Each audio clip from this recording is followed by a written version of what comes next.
So Jay Cutler has not performed well lately, as you just saw there. Not too well against the Patriots. It's an understatement. This is correct against your Vanderbilt alum.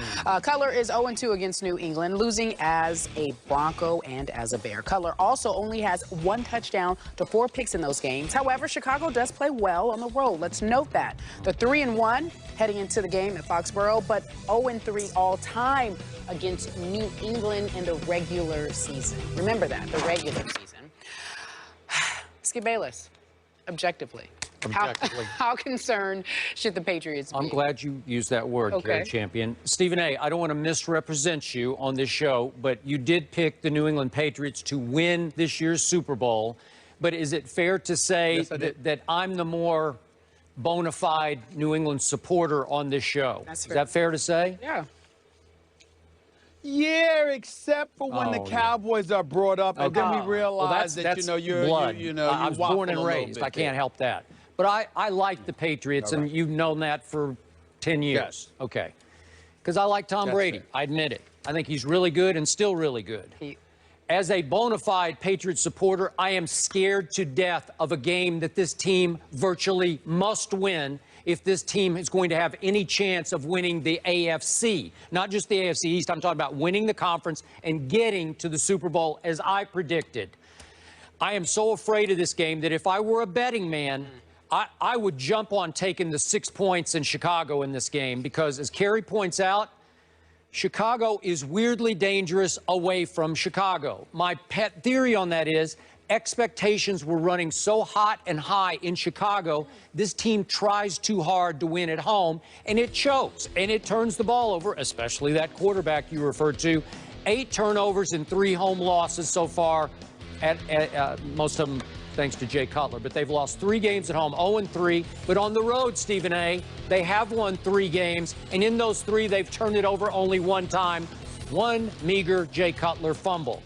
What happened against the Jets when the Patriots played them when last seen?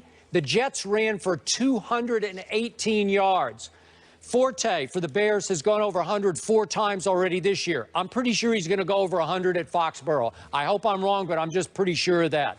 Obviously, my Patriots have lost their best linebacker in Gerard Mayo, and obviously they've lost their best running back in Stephen Ridley, and now obviously they'll be without their best pass rusher, Chandler Jones, for we don't know, a month or so. Who knows how long that will be.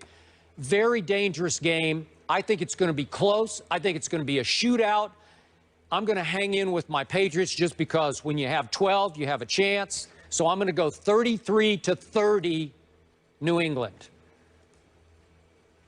I don't believe the Chicago Bears are scoring 30 points on the New England Patriots, but I don't believe the New England Patriots are scoring 33 on Chicago either. I think the Chicago has a chance to win this game if Matt Forte is given the ball. He's averaging about 4 yards a carry. By the way, he's caught 62 passes this year for what is it, about 436 yards. He's their second leading receiver on the team. Yeah, and he leads the league. He's the second leading receiver on the team behind Alshon Jeffrey. So for me, when I look at the Chicago Bears, I think they can make this a game if they're smart enough to give the ball to Matt Forte. If they rely on Jay Cutler, he's an accident, Skip. It's just that simple. And I look at the Chicago Bears. I see them losing this game. I see New England finding a way to win this game. I can see New England winning this game something along the lines of 27-23. But it's because Tom Brady will find a way. The Bears will make it interesting. But at some point in time, Jay Cutler is going to be called upon to save the day, and I don't think he's going to do it. I'm not predicting that he'll commit a turnover because of his 7 turnovers this year. I think pretty much all of them were at home, or at least most of them anyway. He's had like 2 interceptions in each game until the last one where he had an interception and a fumble. But I just don't believe in Jay Cutler.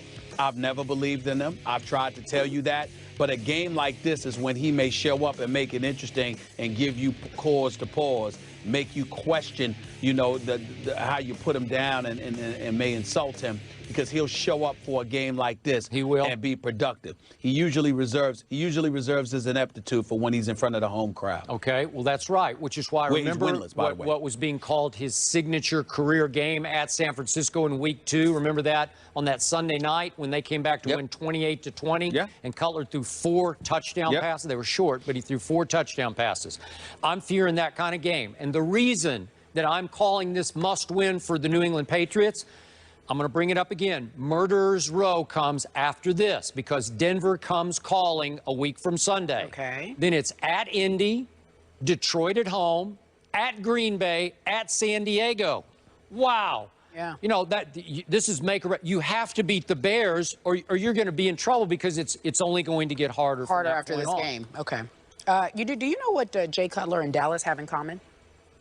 They used to be kind of like mirror images of each other. Well, no, they are. Jay Cutler and the Bears and Dallas are the only two teams in the NFL with 3 road wins. So this is why I see you're fearing.